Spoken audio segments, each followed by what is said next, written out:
शेतकऱ्यांच्या कर्जमाफी हमीभाव व दिव्यांगांना मानधन मिळावे यासाठी प्रहार जनशक्ती पक्षाच्या कार्यकर्त्यांनी 11 एप्रिल रोजी रात्री 11 वाजता आमदार हरीश पिंपळे यांच्या निवासस्थानी मशाल आंदोलन केले। तालुका प्रमुख अक्षय अनिल वेराळे यांच्या मार्गदर्शनाखाली हे आंदोलन झाले। बच्चू कडू यांच्या आदेशानुसार हे राज्यव्यापी आंदोलन राबवण्यात येत आहे। यावेळी मोठा पोलीस बंदोबस्त तैनात करण्यात आला होता। प्रहार जनशक्ती पक्षाने निवेदन देत सरकारकडे शेतकरी व दिव्यांगासाठी न्याय मागितला।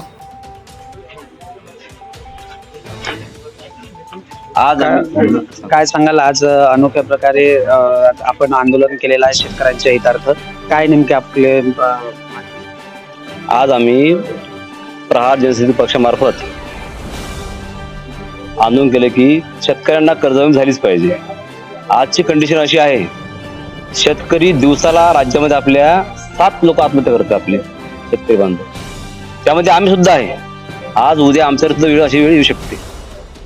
आता जसं आपल्या आमदार साहेबांनी सांगितलं की नाफेडनी भरपूर माल खरेदी केला, पण आमदार साहेबाला ही खरी परिस्थिती माहितीच नाही। खरी परिस्थिती अशी आहे की नाफेडला जो माल टाकला तो फक्त व्यापाऱ्यांनी टाकला, कारण शेतकऱ्यांचं जसं शेतामध्ये बी पेरलं तेव्हापासून तो कर्ज काढतो तर माल घरी येईपर्यंत, आणि जसा माल घरी आला तर ते कर्ज सावकार लोक थांबत नाहीत, कारण कोणा दागिन गव्हाणं असतं, कोणा सोनं गव्हाणं असतं, आणि सावकार लोकांना घरी चक्कर चालू असतं कर्जासाठी। त्यामुळे शेतकरी घाई करतो, नाफेडमध्ये लवकर नंबर लागत नाही। आज जर आपण अर्ज रजिस्ट्रेशन केलं तर 2 महिने 4 महिने तोपर्यंत कोणीही थांबत नाही, तो व्याजातच शेतकरी मरत आहे आज। त्यामुळे शेतकऱ्याचा माल खरा व्यापारी विकतो आणि त्याचं पूर्ण प्रॉफिट फक्त आणि नाफेड मार्फत व्यापाऱ्याला मिळतो, शेतकऱ्यांना मिळतो। पुढचं पाऊल काय असेल आपलं? पुढचं पाऊल आजचा आमचा इशारा आहे।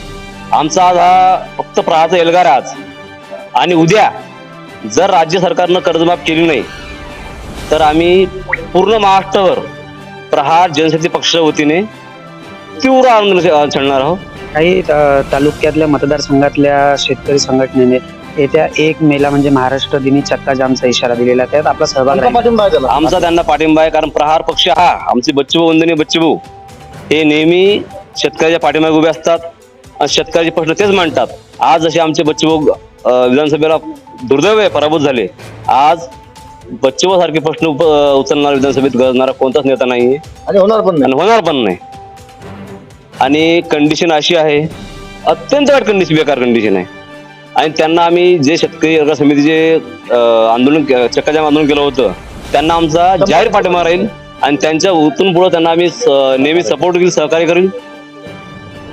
काय सांगाल भाऊ, आज प्रहारच्या वतीने आमचे मित्र बच्चूभाऊ कडू हे नेहमीच सर्वसामान्यांसाठी, दिव्यांगासाठी, शेतकऱ्यांसाठी नेहमीच सभागृहात आक्रमकपणे ते त्यांचे विषय मांडत होते। दुर्दैवाने आज ते सभागृहात नाही, पण आज मला आनंद या गोष्टीचा आहे की त्यांच्या पक्षाचे पाईक भाषागडी तालुक्यातील सगळी मंडळी आज शेतकरी कर्जमाफी असेल, हमीभाव असेल, या संदर्भातले अनेक विषय घेऊन इतक्या उशिरा का होईना आज ते प्रत्येक महाराष्ट्रातील आमदार लोकप्रतिनिधीपर्यंत ते चालले आणि शेतकऱ्यांच्या व्यथा आणि शेतकऱ्यांना न्याय मिळवून देण्यासाठी त्यांचा जो हा प्रयत्न आहे, मी त्यासाठी त्यांचं सगळ्यात पहिले त्यांचं मनापासून अभिनंदन करतो, कौतुक करतो आणि त्यांचे धन्यवाद सुद्धा देतो की शेवटी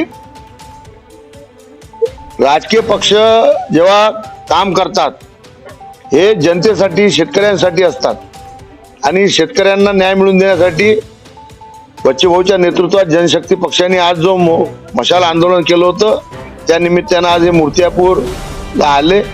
त्यांनी त्यांच्या व्यथा निवेदनाच्या माध्यमातून मला दिल्या। त्यांनी आग्रह धरला की या व्यथा तुम्ही राज्य सरकारपर्यंत न्याव्या।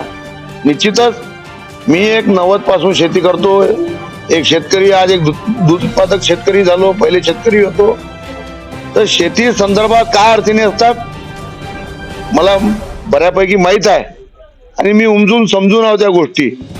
तर ज्या शेतकरी आत्महत्या होऊन राहिल्या थांबल्या पाहिजे, शेतकऱ्यांचं जीवनमान उंचावलं पाहिजे, शेतकऱ्याला शेती हे उद्योग म्हणून करता आली पाहिजे, या दृष्टिकोनातून शासनाने जे आता काही उपक्रम हाती घेतलेले आहेत त्या संदर्भात आता एक अध्ययन समिती नेमलेली आहे.